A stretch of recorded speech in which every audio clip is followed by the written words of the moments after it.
My dear friends, आज हम अपना क्लॉज का तीसरा पार्ट पढ़ने जा रहे हैं जो है relative pronoun. What is relative pronoun? हमसे बोर्ड में 10वीं और 12वीं क्लास में पूछा जाता है रिलेटिव प्रोनाउन से संबंधित question.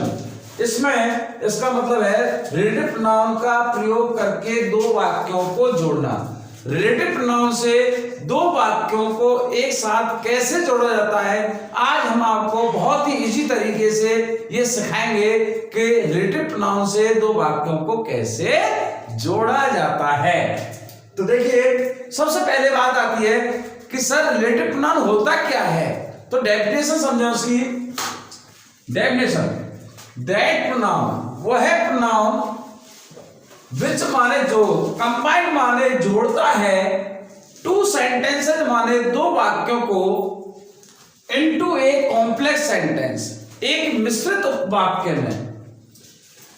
And it so, it माने यह, सो माने प्रदर्शित करता है, इट्स रिलेशन माने अपना संबंध, टू इट्स एंटीसीडेंट। एंटीसीडेंट का मतलब होता है पूर्ववर्ती संज्ञा शब्द, पूर्ववर्ती संज्ञा शब्द इज कॉल्ड रिलेटिव। यानी कि वे प्रोनाउन जो दो वाक्यों को जोड़कर एक कॉम्प्लेक्स सेंटेंस बनाते हैं और अपने पूर्ववर्ती संज्ञा शब्द से अपना संबंध स्थापित करते हैं, उनको कहते हैं रिलेटिव प्रोनाउन। यानी कि एंटीसीडेंट क्या होता है ये सर हमको समझ में नहीं आया, तो हम थोड़ा सा समझते हैं कि जहां पर रिलेटिव प्रोनाउन का प्रयोग किया जाता है, जैसे यहां पर हु का रिलेटिव प्रोनाउन का प्रयोग किया गया है। हु एक रिलेटिव प्रोनाउन है। रिलेटिव प्रोनाउन से पहले आने वाला जो संज्ञा शब्द होता है, जैसे कि द बॉय, तो द बॉय जो है इसको कहेंगे हम एंटीसीडेंट, यानी कि पूर्ववर्ती संज्ञा शब्द। रिलेटिव प्रोनाउन से पहले जो संज्ञा शब्द लगाया जाता है उसको कहते हैं एंटीसीडेंट। परिभाषा को एक बार दोबारा से समझ लें, क्योंकि मैं आपको बार बार यही बताता हूं, नो नॉलेज विदाउट डेफिनेशन।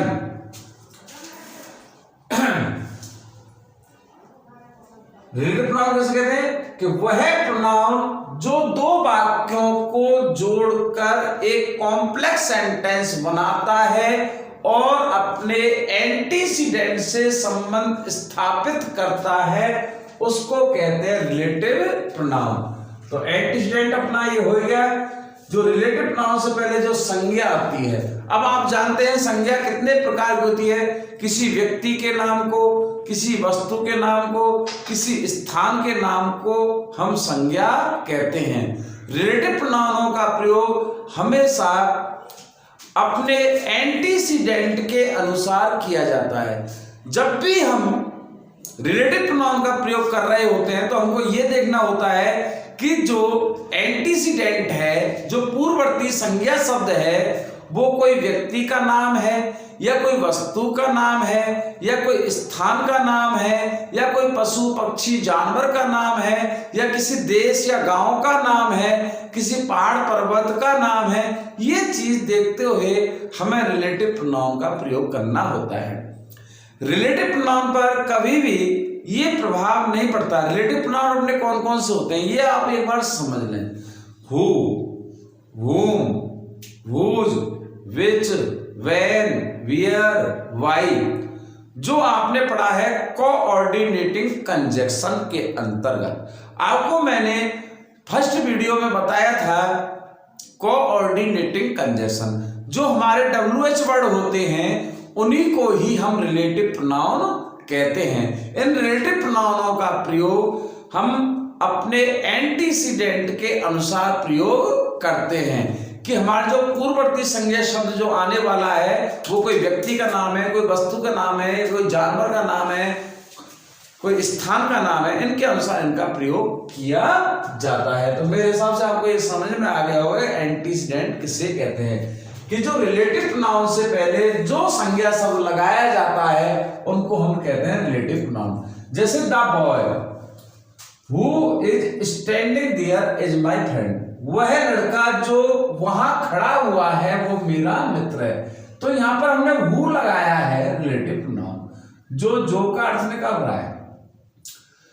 तो जब तो द बॉय जो है इसको कहेंगे हम एंटीसीडेंट, पूर्ववर्ती संज्ञा शब्द। अब हम सीखते हैं हमारे रिलेटिव प्रोनाउन होते हैं who, whom, whose, which, when, where। तो पहला प्रयोग हम सीखते हैं कि हु से हमारे बोर्ड एग्जामिनेशन में पूछा जाता है कि हु से दो वाक्यों को कैसे जोड़ा जाता है। तो पहला प्रयोग है हु। हमें जब भी रिलेटिव प्रोनाउन का प्रयोग करना होता है तो सबसे पहले हमें सीखना होता है कि भाई हु, इनका हिंदी अर्थ सीखना होता है। सबसे पहले आप सीखें इनका हिंदी अर्थ। हु मान होता है जो या जिसमें। इसका प्रयोग हम कर्ता जानने के लिए करते हैं, यानी कि वाक्य में कर्ता जानने के लिए हम हु का प्रयोग करते हैं। आप WH वर्णों के अंदर भी पढ़ते हैं, हु माने होता है कौन या किसने। तो जब हु का प्रयोग किया जाता है तो उसमें कर्ता पूछा जाता है। ऐसे रिलेटिव प्रोनाउन में कर्ता जानने के लिए हम हु का प्रयोग करते हैं। तो हु से जब हम दो वाक्यों को जोड़ेंगे तो कैसे करेंगे, कैसे वाक्यों को जोड़ेंगे, इसका नियम हमको सीखना है। बहुत ही सरल तरीका है, आराम से सीखें। इसका फॉर्मूला है कि जब हम हु से वाक्य को जोड़ेंगे, हु से जब वाक्य को जोड़ेंगे तो उससे पहले हमारा कोई पर्सन आना चाहिए एंटीसीडेंट के रूप में, यानी पूर्ववर्ती संज्ञा शब्द हमारा कोई पर्सन होना चाहिए, जैसे बॉय, गर्ल्स वगैरह, यानी कोई व्यक्ति को इंडिकेट कर रहा हो वो नाम होना चाहिए। हु के बाद 100%, मैं कह रहा हूं 100% कोई वर्ब आनी जरूरी है। वर्ब के रूप में चाहे हेल्पिंग वर्ब आ जाए, चाहे मेन वर्ब आ जाए, और उसके बाद चाहे ETC कुछ भी आ जाए तो उसमें हु का प्रयोग करेंगे। जैसे उदाहरण है द मैन, खाली जगह, इज लाफिंग, इज लाफिंग माने हंस रहा है। There is a very good man, is माने है वेरी गुड मैन माने बहुत अच्छा, वह आदमी जो वहां हंस रहा है वह बहुत ही अच्छा आदमी है। तो इसमें हिंदी अर्थ निकला जो। अब जो के हिसाब से हु माने होता है जो। इसकी शर्त क्या है, इसकी शर्त है कि जब हम हु का प्रयोग करेंगे तो उससे पहले कोई व्यक्ति का नाम आना चाहिए। व्यक्ति का नाम क्या आना है, मैन, ये मैन व्यक्ति है। और उसके बाद क्या आना चाहिए, कोई वर्ब, वर्ब इसमें इज आ रही है, चाहे हेल्पिंग वर्ब हो चाहे मेन वर्ब। तो इसमें हम करेंगे हु का प्रयोग। वह व्यक्ति जो वहां पर हंस रहा है वह एक अच्छा व्यक्ति है। इस प्रकार से आपके बोर्ड एग्जाम में खाली जगह 10वीं क्लास और 12वीं क्लास दोनों क्लासों के लिए खाली जगह भी पूछी जाती हैं और दो वाक्य दिए जाते हैं। दो वाक्यों को जोड़ना भी सिखाया जाता है। अब मैं अगले स्टेप में आपको सिखाने जा रहा हूं कि दो वाक्यों को कैसे हु से जोड़ा जाता है। कंबाइन, कंबाइन का मतलब होता है जोड़ना, दो वाक्यों को आपस में जोड़ना। पहला वाक्य कह रहा है I played with the boys, मैं बच्चों के साथ खेला। दे वर इन द गार्डन, जो बगीचे में थे। आपको बोर्ड एग्जाम में दिया जाएगा किस रिलेटिव प्रोनाउन से आपको जोड़ना है, हु से जोड़ना है। हु माने होता है हमको पता है जो या जिसने। तो हमें सबसे पहले यह ध्यान रखना है कि दोनों वाक्यों का अर्थ इस हिसाब से निकलना चाहिए कि हु से जब हम वाक्य को जोड़ें तो पहले पर्सन आए, पर्सन के बाद में कोई भी वर्ब आए, चाहे हेल्पिंग वर्ब आए चाहे मेन वर्ब आए। इस प्रकार से वाक्य चुनना चाहिए और उसका अर्थ सही निकलना चाहिए। जैसे वाक्य पढ़ते हैं the boy who the I played with the boys they were in the garden, इसको हु से जोड़ना है। अब देखिए अगर हम इसको यहां दोनों वाक्यों के बीच में हु जोड़ते हैं तो क्या हुआ, I played with the boy, मैं उन लड़कों के साथ खेला जो बगीचे में खेल रहे थे। अब मैंने आपको ये ऊपर एक चीज बताई है, कर्ता जानने के लिए इसमें प्रयोग किया जाता है। तो ध्यान रखें साथियों कि जब दूसरे वाक्य में जो कर्ता दिया जा रहा है, दूसरे वाक्य में कर्ता दिया जा रहा है दे, दे किसके लिए आया है? खिलाड़ियों के लिए, बॉयजों के लिए। इसलिए दूसरे वाक्य में से हम दे को हटा देंगे और दोनों के बीच में लगा देंगे हु।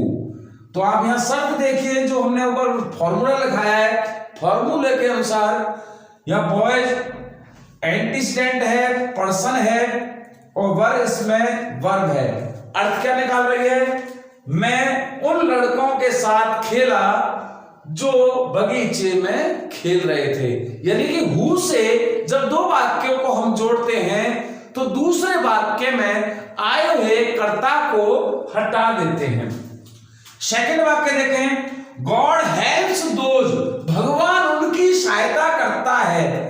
अगला सेंटेंस कह रहा है दे हेल्प्स देमसेल्व्स, जो अपनी स्वयं की सहायता करते हैं। आपको एक और विशेष बात बता, दो जो शब्द होता है वो हमेशा पर्सन के लिए ही काम में लाया जाता है, व्यक्ति के लिए काम में लाया जाता है। इसलिए दो जो है एक पर्सन है। अब इसमें भी जो ऊपर का नियम हमने बताया है, दूसरे वाक्य में दे शब्द किसके लिए आया है? दोज के लिए। भगवान उन्हीं की सहायता करते हैं, वे हेल्प्स देमसेल्व्स, जो दे माने वे जो स्वयं की सहायता करते हैं। तो इसलिए इसमें से क्या हटाना होगा? हमको दे हटाना होगा। दे को हटा करके हमें हु जोड़ देना है। तो अर्थ क्या निकलेगा? भगवान उन्हीं की सहायता करते हैं जो अपनी स्वयं की सहायता करते हैं। तो यहां भी देखिए, हु से पहले पर्सन आ रहा है और पर्सन के बाद में क्या आ रही है? वर्ब आ रही है, चाहे वो हेल्पिंग वर्ब हो चाहे मैन वर्ब हो। यहां पर मैन वर्ब आ रही है, यहां पर हेल्पिंग वर्ब आ रही थी। नेक्स्ट सेंटेंस देखते हैं, the boy is my brother, वह लड़का मेरा भाई है। दूसरा सेंटेंस कह रहा है he is in red shirt, जो लाल शर्ट में है। इसको हु से जोड़ना है। अब हमें वही नियम फॉलो करना है कि पर्सन आना चाहिए। अब हम यहां पर अर्थ करते हैं, वह लड़का मेरा भाई है जो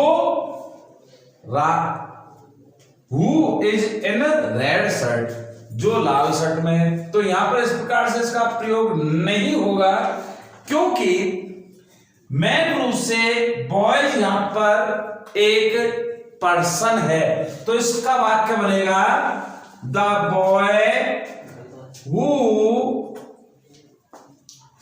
अब इसमें से दूसरे वाक्य में दिए गए हुए कर्ता को जानने के लिए प्रयोग किया था। कर्ता को हटा देंगे, इज को ही को हटा देंगे, तो आ जाएगा the boy who is in red shirt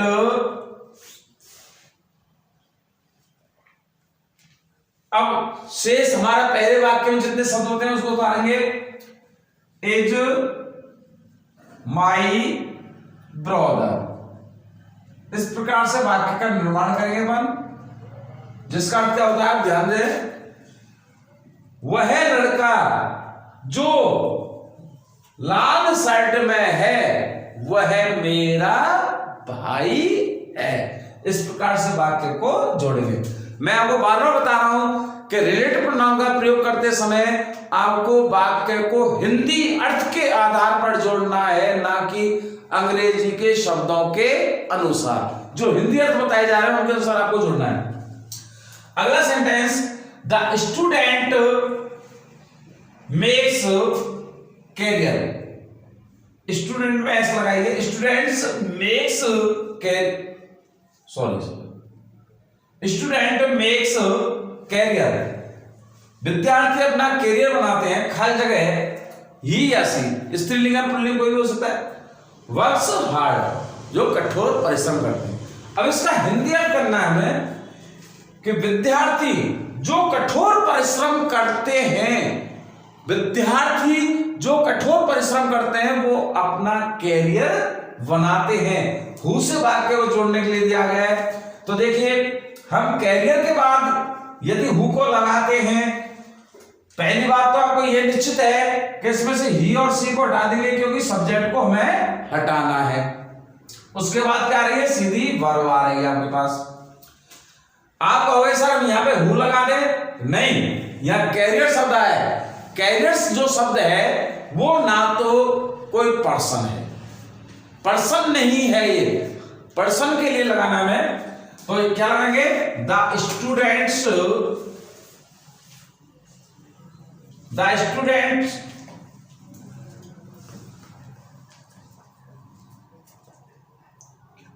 में the student who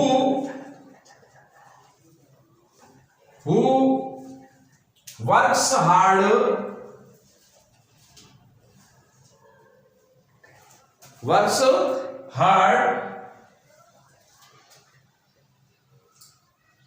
makes career। तो मेरे विद्यार्थियों आपको समझ में आया होगा कि हु से कैसे प्रश्न बनाए जाते हैं, ठीक है, हु से कैसे प्रश्न जोड़े जाते हैं। यदि आपको मेरा वीडियो पसंद आया हो तो लाइक करें, कमेंट करें और ज़्यादा से ज़्यादा शेयर करें। यदि आपको कोई प्रॉब्लम है तो कमेंट जरूर करें, मैं आपको तुरंत आपको जवाब दूंगा।